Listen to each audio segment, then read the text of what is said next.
amanat dan juga mesej yang akan disampaikan oleh Yang Berhormat Ustaz Datuk Haji Nik Muhammad Amar Nik Abdullah yang merupakan naib Presiden PAS, juga merangkap sebagai Timbalan Menteri Besar Negeri Kelantan.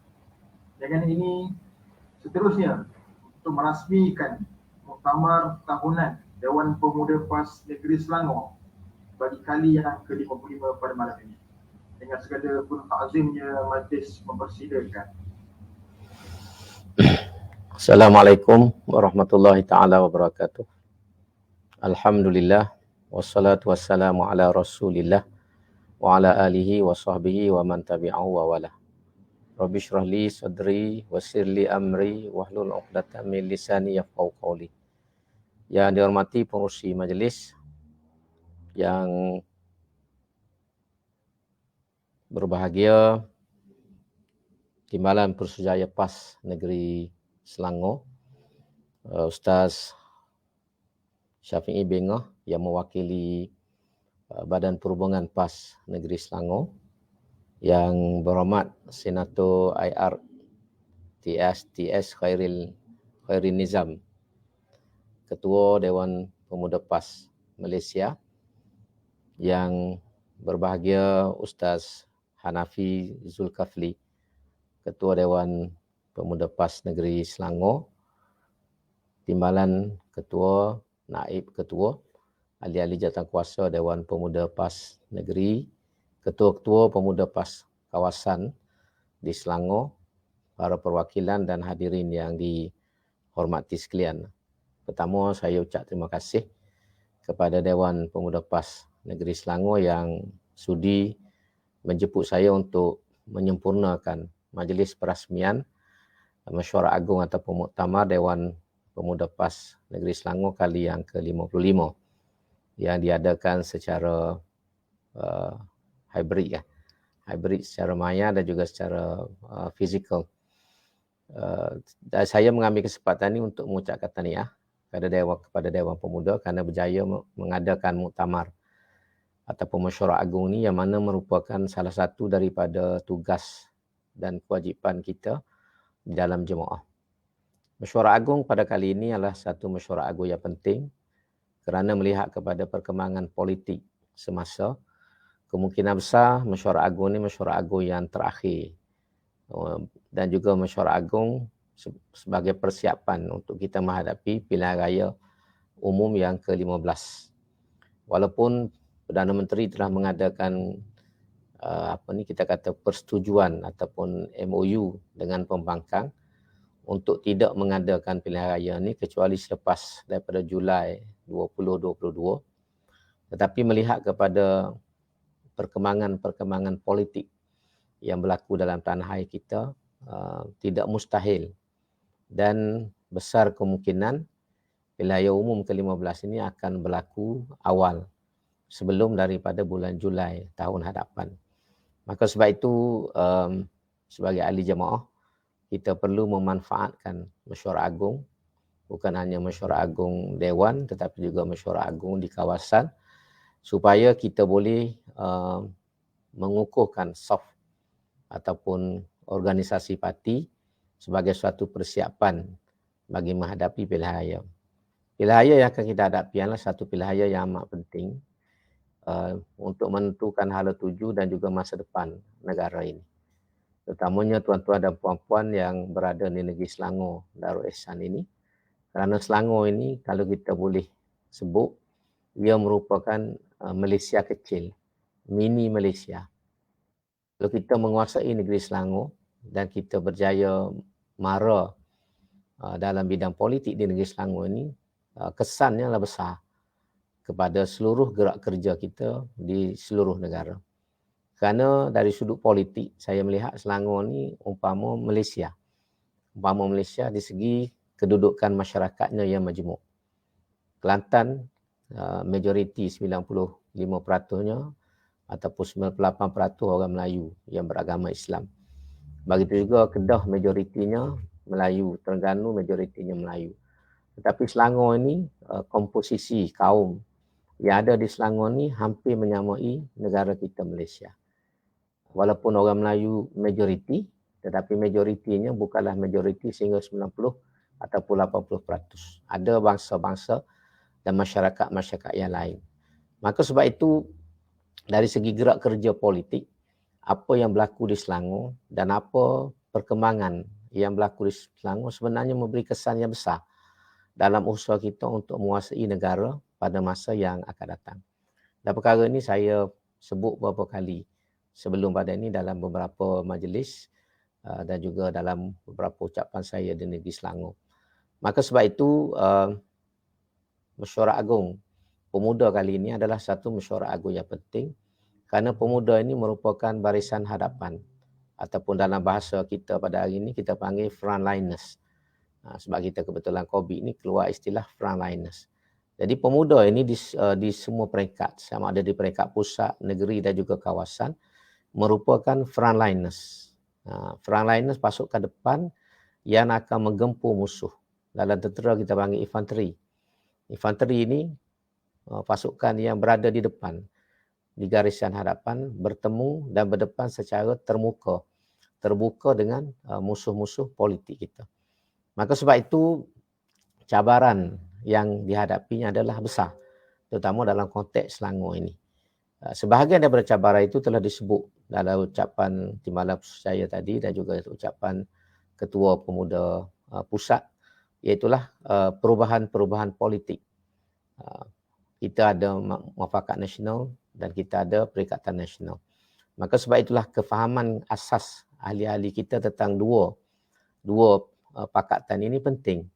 Kalau kita tidak faham kedudukan PAS dalam Muafakat Nasional dan kedudukan PAS dalam Perikatan Nasional, kita akan jadi keliru dan akan membantukan gerak kerja politik kita. Maka sebab itu pendirian parti dalam isu ini adalah jelas. Parti di peringkat pusat beberapa kali mengulang ataupun menyatakan secara berulang-ulang bahawa kita akan memperkasakan Muafakat Nasional dan mempertahankan Perikatan Nasional.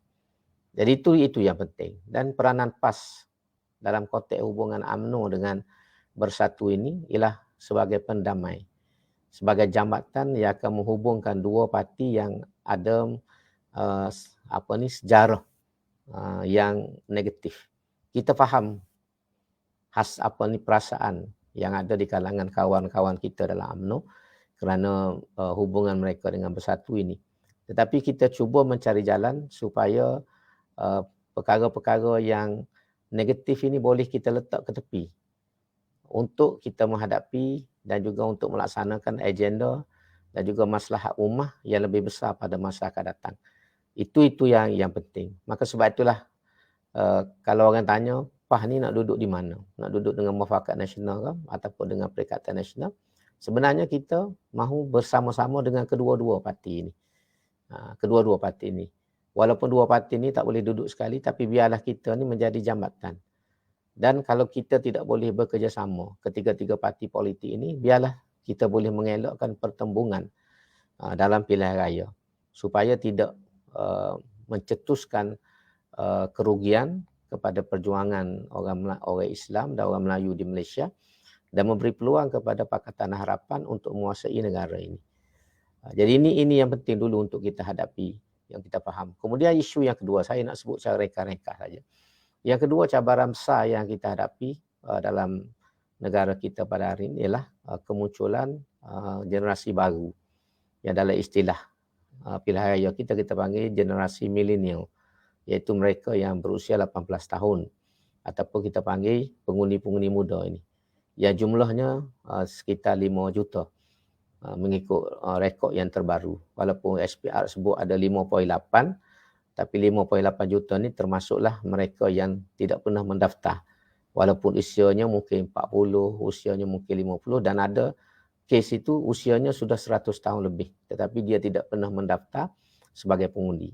Tetapi secara mudahnya kita kata ada 5 juta pengundi muda ini yang akan menentukan kedudukan politik negara pada masa akan datang.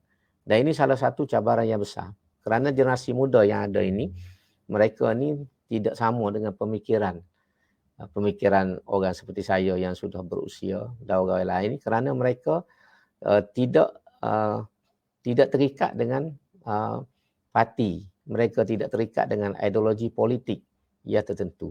Tetapi mereka berfikir dan menilai berdasarkan isu-isu dan kepentingan-kepentingan ataupun faktor-faktor yang kadang-kadang terlalu longgar tersebut. Maka sebab itulah peranan Dewan Pemuda inilah ialah bagaimana untuk menangani isu ini dan bagaimana untuk menarik sokongan generasi milenial ini kepada perjuangan PAS. Dan cabaran kita dalam arena politik negara pada masa kini dan pada masa akan datang ialah untuk memastikan supaya perjuangan Islam yang dibawa oleh PAS ini kekal relevan dan boleh diterima oleh masyarakat. Sebab kalau kita tidak berjaya memastikan agenda politik Islam ni relevan dan juga diterima oleh generasi muda, maka kita akan menghadapi masa depan yang gelap. Kita sebenarnya sudah ada sejarah pada zaman Rasulullah SAW. Nabi juga pernah berhadapan dengan generasi muda ini, terutama pemuda daripada Taif. Pemuda daripada Taif itu antara contoh generasi atau kelompok pemuda yang dihadapi dalam perjuangan Rasulullah SAW. Dan di dalam agama sendiri banyak bimbingan-bimbingan sama ada dalam Al-Quran dan Sunnah dan juga termasuk tulisan-tulisan.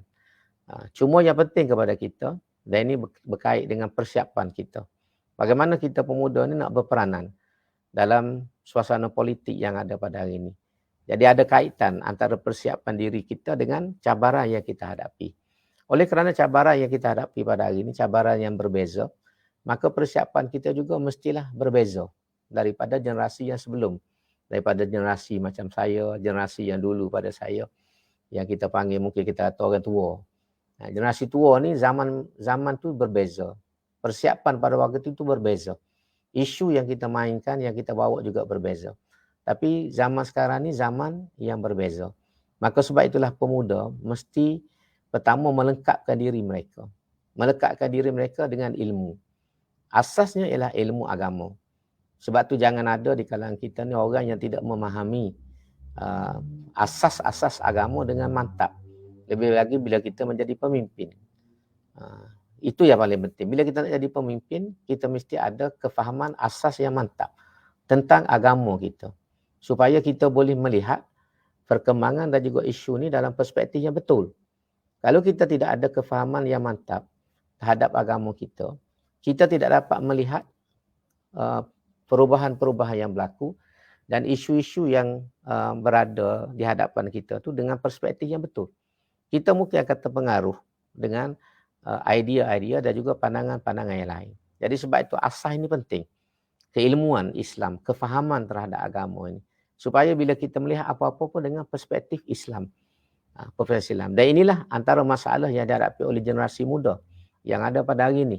Mereka kritikal, dan mereka berani mengkritik, berani bersuara dan lantang, tetapi mereka tidak ada asas kefahaman yang mantap.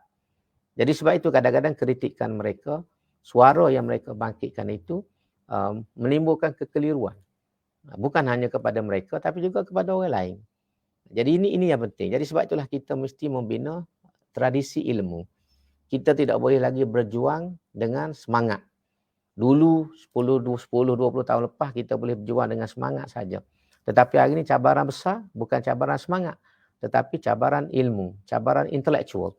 Kita berdepan dengan musuh-musuh Islam, musuh-musuh politik Islam ni yang berhujah dengan akal, dengan rasional mereka. Jadi kita mesti hadapi perkara ini juga dengan rasional, dengan hujah-hujah yang akli, yang sebenarnya sudah disediakan oleh Al-Quran dan Sunnah Rasulullah SAW. Cuma yang penting kepada kita ialah bagaimana kita menggali khazanah ilmu ini dan kita membina persiapan kita ini. Supaya setiap isu yang berlaku, kita boleh melihat daripada perspektif agama yang betul. Sebab itu contoh saya ambil masa sikit.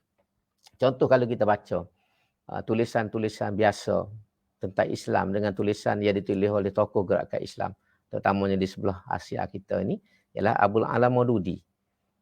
Abul Ala Maududi ini penulisannya amat berbeza daripada tulisan-tulisan biasa. Sebab itu kadang-kadang orang setengah-setengah ulama tidak mengiktiraf Maududi ini, tidak mengiktiraf pemikiran dan juga tulisan-tulisan Maududi. kerana dia melihat daripada aspek tradisional yang lama. Tapi kita kena faham latar belakang kehidupan yang dihadapi oleh Maududi pada zaman dia. Dia berdepan dengan masyarakat moden, masyarakat kebendaan, masyarakat sekular, masyarakat yang belajar ilmu sains. Maka sebab tu dia menjelaskan tentang Islam dalam tulisan-tulisan dia secara logik. Sebab tu kalau kita baca buku Maududi ni, hampir semua buku dia ni tidak ada nas Al-Quran dan tidak ada hadis. Dia amat jarang memetik Al-Quran dan hadis, tetapi konten ataupun isi buku dia, perbincangan, hujah-hujah dia tu bersandarkan kepada Al-Quran dan Sunnah. Cuma dipersembahkan dalam bentuk yang sesuai. Kerana dia berhadapan dengan pemikiran modern mind. Maka sebab itulah kita pada hari ini pun, ilmu kita mesti mantap dan kemudian pendekatan kita. Bagaimana kita berhujah dengan golongan-golongan liberal. Bagaimana kita berhujah dengan golongan sekular ini. Dan hujah kita mestilah hujah yang mantap. Dan hujah ini sebenarnya sudah disediakan oleh Allah Subhanahu Wa Taala di dalam Al-Quran dan oleh Rasulullah SAW di dalam hadis. Tapi kalau kita sendiri tidak menggali khazanah ilmu ini, maka kita tidak dapat bekal yang cukup. Jadi sebab itu saja dulu lagi, 20 tahun lepas lagi, saya pernah menyebut waktu saya berada dalam pemuda, lebih pada 20 tahun lepas tu, saya pernah sebut bahawa kita mesti mempersiapkan ilmu kita untuk menghadapi cabaran zaman. Sebab zaman yang kita akan hadapi ni, zaman rasional, zaman intelektual, zaman ilmu dan maklumat. Maka ini asas yang paling penting untuk kita. Kita tidak boleh sokong PAH ni. Kenapa sokong PAH? Sebab ayah aku orang PAH. Sokong PAH ni kerana adik-beradik aku kuat PAS. Kenapa aku sokong PAH? Kerana orang kampung semua sokong PAH. Kita tak boleh pakai dah hujah tu. Tetapi bila orang tanya kenapa kita menyokong PAS? Ialah kerana ini. Satu persatu kita boleh huraikan asas-asas secara logik kenapa kita menyokong dan mengapa kita berjuang di dalam PAS. Dan inilah yang akan mempengaruhi orang. Kalau kita hanya kerana ayah aku bekas wakil ayat, sebagai contoh ayah aku ni tok guru, maka aku ikut PAS juga. Itu dipanggil taklid. Kalau dalam perbincangan ilmu akidah, itu tidak lebih daripada taklid saja. Dan taklid ni dalam agama tidak boleh dipakai dalam masalah akidah. Jadi dalam perjuangan ini pun kita tidak boleh ikut-ikut. Kalau kita ikut-ikut, kita tidak akan sampai ke hujung. Kalau kita berjuang kerana, macam di Kelantan, ada orang yang berjuang kerana Tok Guni Aziz. Jadi bila Tok Guni Aziz meninggal dunia, dia pun tak sokong dah PAH. Sebab apa? Sebab dia menyokong PAH dulu kerana Tok Guni Aziz. Jadi bukan kerana perjuangan PAS. Jadi ini contoh. Dan ini memang berlaku. Walaupun tidak ramai, tapi kelompok ini ada. Dan saya percaya bukan hanya di Kelantan saja, tapi juga di seluruh negara. Itu yang penting. Kemudian yang seterusnya yang saya selalu tekankan, ialah kita mesti memahami politik. Ada kebijaksanaan politik. Kita boleh membaca perubahan-perubahan politik, suasana-suasana yang ada, perancangan-perancangan musuh. Dan kebijaksanaan ini saya selalu tekankan ialah dalam sifat Nabi yang disebut fatanah. Kita belajar ilmu akidah tu ada 4 sifat wajib yang kita perlu imani pada diri Rasulullah SAW, iaitulah siddiq, amanah, tabligh dan fatanah. Fatanah ini secara mudahnya orang terjemahkan sebagai kebijaksanaan. Tapi saya tambah sikit lagi, kebijaksanaan politik. Boleh memahami tindakan-tindakan politik. Apa yang tersirat daripada apa yang tersurat. Kalau kita tidak mampu membaca benda ni, kita akan mudah terpengaruh. Orang yang menyokong PS ni dan memuji PS ni kerana dia melihat apa yang tersurat. Bagus Lee Kuan Yew waktu jadi Ketua Menteri Pulau Pinang bagi peruntukan kepada tahfiz, bagi peruntukan kepada sekolah agama. Dia melihat apa yang tersurat. Tetapi dia tidak dapat membaca apa yang tersirat. Jadi ini kelemahan.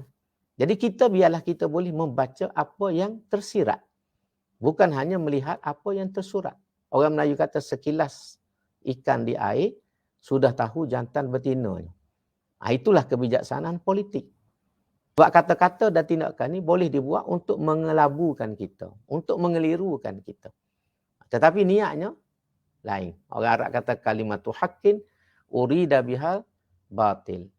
perkataan yang elok, yang baik, tapi tujuannya ialah tujuan yang tidak betul, tujuan yang jahat.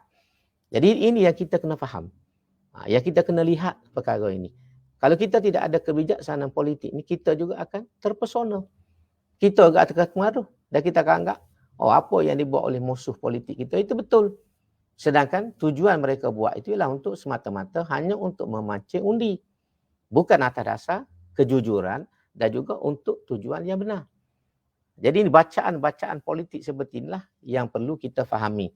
Dan dalam sirah Rasulullah SAW terlalu banyak contoh-contoh kebijaksanaan Nabi menilai, melihat dan juga tindakan-tindakan Nabi yang mencerminkan kebijaksanaan politik yang tinggi. Sebagai contohlah yang selalu kita sebut dalam perjanjian Hudaybiyah. Walaupun perjanjian Hudaybiyah ni pada zahirnya sepintas lalu tidak menguntungkan orang Islam. Sebab itu sahabat membantah. Bila Nabi kata kita berhenti bertahallul, tak payah masuk Mekah nak buat haji kerana tidak dibenarkan oleh Quraisy, maka kita bertahallul, cukur kepala, balik semula ke Madinah. Pada peringkat awalnya, majoriti sahabat tidak setuju. Tidak setuju dengan keputusan Nabi, berbantah dengan Nabi. Sehingga akhirnya bila dah berhujah, Nabi terangkan, barulah mereka ni boleh terima. Ini orang kata bacaan politik. Undur selangkah untuk mara 10 langkah ke hadapan. Kalau kita belajar silat, belajar apa pun, dia ada juga orang panggil buah langkah sekejap. Kita undur untuk maju ke depan. Kita main catur pun, ada kadang-kadang kita sengaja bagi buah kita orang makan. Sebab kita nak makan 3. Maka kalau kita main catur kan, kita main haji dam. Kita ulur buah kita tu, orang nampak boleh makan. Tapi kita biarkan satu buah dimakan sebab kita nak makan 3. Kita nak makan 3 terus.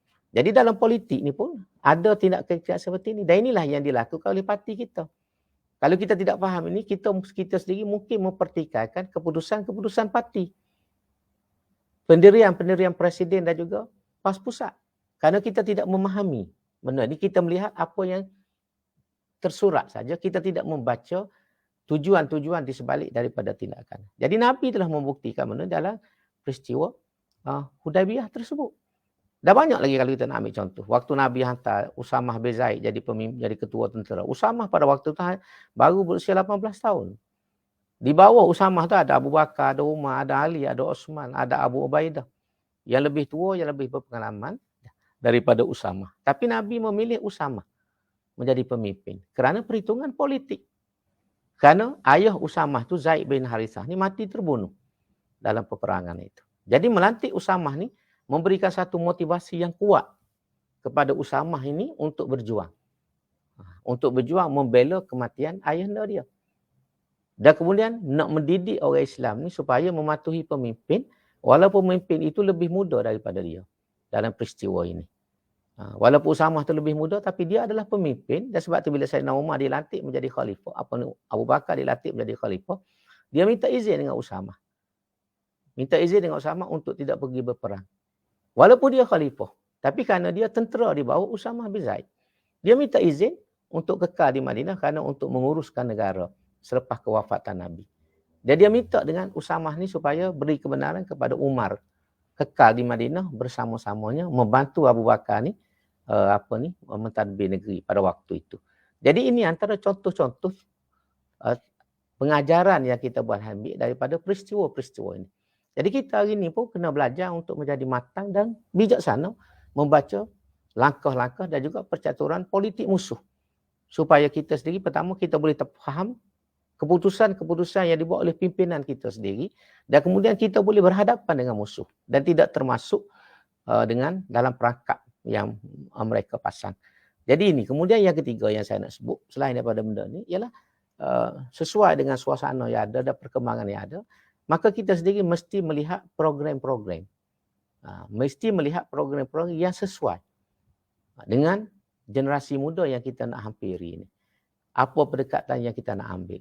Bukan kita turut semua apa yang dia buat, yang mengarut pun kita nak ikut, tak boleh. Tetapi style dia. Kena ada. Dan kemudian kena ada peringkat-peringkat program yang sesuai dengan sasaran-sasaran. Sebab dalam madu'un kita ni ada kelah-kelah dia yang tersendiri. Orang muda semua tapi dia berbagai keinginan dan juga minat. Jadi kita kena ambil kira semua benda ni. Dan kita menyusun program ni pelbagai kan. Sebab itu program kita tidak boleh stereotype. Tak boleh serupa sejak dulu sampai hari ni pun macam tu saja, tak boleh. Tapi ada program asas yang kita kena kekalkan untuk membina ahli kita secara dalaman.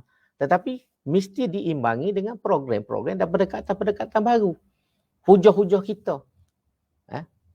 Penyampaian-penyampaian kita. Jadi ini antara benda-benda besar yang kita kena tengok dalam bab ini. Kalau kita nak maju ke hadapan. Dan saya sebut benda ni lah kerana pemuda ni harapan. Pemuda ni selain daripada dia frontliners, dia adalah harapan parti pada masa akan datang. Orang macam saya ni sudah berusia. Saya sendiri pun sudah 62 tahun. Bukan muda dah. Bukan muda dah. Kalau ibarat kat tunggu masa saja. Dipanggil oleh Allah Subhanahu Wa Taala. Maka harapan kita, harapan parti, harapan jamaah dan harapan pimpinan ialah kepada generasi muda. Sebab zaman yang akan hidup ni, saudara-saudara yang akan hidup 5 tahun lagi, 10 tahun lagi. Bukan zaman saya. Maka sebab itu, kita mesti berfikir bagaimana menangani benda ni dan mempersiapkan diri kita untuk menjadi pemimpin pada masa yang akan datang. Sebab hari ni banyak orang-orang muda duk komen. Duk komen komen tentang pimpinan-pimpinan politik lemah situ, lemah sini, apa semua ni. Jadi kita orang muda ni lah mesti mempersiapkan diri kita supaya kita tidak mengulangi kelemahan-kelemahan. Kelemahan-kelemahan yang dilakukan oleh pemimpin hari ni yang kita duk komen tu. Orang ni tak lemah situ, lemah sini. Jadi kita generasi muda hari ni kena tingkatkan kualiti diri kita untuk menjadi pemimpin yang lebih baik daripada yang ada pada hari ni. Itu yang penting. Mesti lebih baik daripada yang ada pada hari ni. Kalau orang ni kita kata lemah sini, maka kita jangan jadi macam dia. Kita kena lebih baik daripada dia. Sebab kita akan ganti. Kita akan ganti. Jadi ini yang penting. Dan kita kena bersedia untuk menjadi pemimpin generasi yang akan datang. Bukan generasi yang lepas. Generasi lepas. Saya ni generasi lama. Kadang-kadang orang kata orang lama ni macam dinosaur. Dinosaur ni binat haiwan pada zaman yang lepas.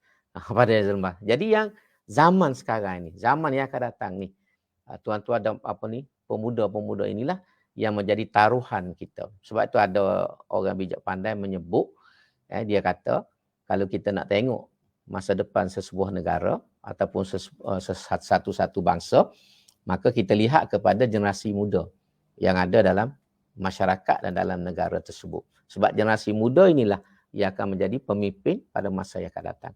Jadi dengan melihat generasi muda ni, orang boleh meramalkan bentuk dan juga jenis kepimpinan yang ada pada masa yang akan datang. Maka sebab itu kita sebagai pejuang PAS, pemuda Islam, kita mesti menampilkan satu imej yang berbeza daripada orang lain. Bukan hanya imej agama, imej warak kita, tapi juga menjadi orang yang bijaksana. Yang boleh melihat daripada perspektif agama, mengulas dari sudut agama. Bukan terikut-ikut dengan pandangan orang. Orang barat cakap, orang tu cakap, kita pun ikut dia. Tidak, kita beri perspektif kita. Berdasarkan Al-Quran dan hadis. Kalau kita nak kritik pun, kritik berdasarkan perspektif yang diberikan oleh Al-Quran dan sunnah Rasulullah SAW. Ini yang penting untuk kita ingat ni. Kita ingat. InsyaAllah kalau kita boleh buat benda ni, terutama tuan-tuan yang ada di Selangor. Selangor ni harapan kita besar. Saya sejak dulu pun selalu sebut, kita menaruh harapan yang besar kalau kita boleh buat kemajuan di Selangor ni, boleh mengambil semula kuasa politik menjadi kerajaan semula, maka insya-Allah masa depan perjuangan kita akan menjadi lebih mudah dan lebih terbuka pada masa akan datang. Tetapi kita kena ready dan berani berhadapan. Satu lagi saya nak sebut, orang muda ni selain pada frontliner untuk buat hijau dan sebagainya, dia juga mesti membela parti. Orang muda ni suara dia mesti lebih lantang daripada orang tua. Dalam isu-isu yang melibatkan parti, dia mesti ke depan mempertahankan parti. Jangan tunggu. Kalau kita sebagai anak, jangan kita tunggu ayah kita jawab. Biar kita gocoh dulu, orang Kelantan kata. Biar anak ni gocoh. Biar ayah tolong selesaikan. Jangan kita kata ayah lah gocoh. Tak kena. Tak kena kita nak ayah kita pergi gocoh. Kita anak lah gocoh ni bagi anak. Bagi anak. Jadi sebab itulah orang muda ni mesti ke depan. Berani berujuh. Berani berhadapan. Terbolah sikit-sikit tak apa. Jangan terbolah benar lah. Terbolah sekali-sekala tak apa. Sebab orang tua akan membetulkan kesilapan kita. Tapi kita mesti berani. Mesti bersuara lebih dulu daripada parti kita. Jadi nak suara ni, kita kena ada maklumat yang cukup tentang parti. Kena ada kefahaman yang tinggi. Barulah kita boleh menjawab isu-isu yang berlaku. Jangan kita tunggu, ayahlah jawab semacam tu, tak betul. Pada masa-masa lepas saya tengok, ini antara kelemahan kita. Bukan saya nak salahkan siapa-siapa. Tapi kita tidak memainkan peranan ini. Kita tidak menunjukkan kemampuan kita yang sebenar. Mesti bela. Kita mesti membela dulu. Parti kita, apa pimpinan kita pun, selagi tidak bercanggah dengan syarak, biarlah kita ke depan. Dalam isu-isu yang melibatkan parti kita, tuduhan-tuduhan musuh, kita kena counter. Kita buat research sikit, cari maklumat sikit, kita lawan balik. Contohnya, kalau kita macam sekarang ni, Kelantan, Terengganu, Kedah, ni negeri yang kita menjadi kerajaan. Maka kita kena ada maklumat-maklumat yang asas tentang negeri ini, supaya bila timbul isu, kita boleh jawab. Sebelum kita cari orang Kelantan sendiri jawab. Sekurang-kurangnya ada isu-isu kita boleh jawab terus. Walaupun mungkin jawapan itu tidak lengkap, tetapi sekurang-kurangnya kita patuhkan dulu serangan musuh. Sebab kita tengok strategi musuh ni, dia serang negeri yang kita perintah. Dan dia cari juga isu, walaupun kecil, dia besar-besar. Sebab apa? Sebab nak melemahkan parti kita dan nak tunjuk kepada orang bahawa kita ni tidak mampu menjadi kerajaan. Itu yang penting. Dan kita tengok macam di Selangor ni banyak isu sebenarnya. Tapi suara kita mengkritik kerajaan PH ni hampir tidak ada. Dalam isu COVID, isu ekonomi dan sebagainya. Tapi hampir tidak ada suara daripada kita yang ada di Selangor ni. Pok-pok PH ni, asal ada isu saja, serang kita. Isu yang tak ada berkait dengan PAH pun, PAH juga kena. Walaupun PAH ni ada 18 orang sebagai contoh dalam kerajaan. Tapi semua yang berlaku, semua salah PAH berlaku. Sedangkan dia jadi Perdana Menteri orang lain. Yang majoriti menteri-menterinya orang lain. Tapi PAH juga yang salah. Tapi kita sendiri terlalu baik. Negeri ni macam Selangor, macam Pulau Pinang. Kita tidak memainkan peranan untuk attack. Padahal isunya banyak. Jadi ini contoh yang saya duk perhati. Di Pulau Pinang sebagai contoh. Yang di Selangor ni, yang negeri yang diperintah oleh PH ini. Kita mainkan isu itu. Walaupun boleh jadi isu terkecil, tapi kita kena mainkan. Kena mainkan dan tunjukkan supaya orang nampak kelemahan-kelemahan ini. Tapi kita ni, mungkin kerana terlalu baik.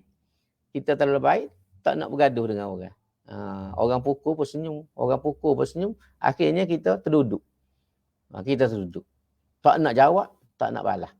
Jadi ini antara benda-benda yang penting lah. Yang perlu saya sebut.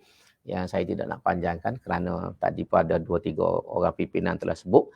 Tapi ini antara benda-benda asas yang perlu kita sedia. Kalau saya boleh ulang balik, ialah pertama persiapan ilmu kita. Kemudian memiliki kebijaksanaan politik.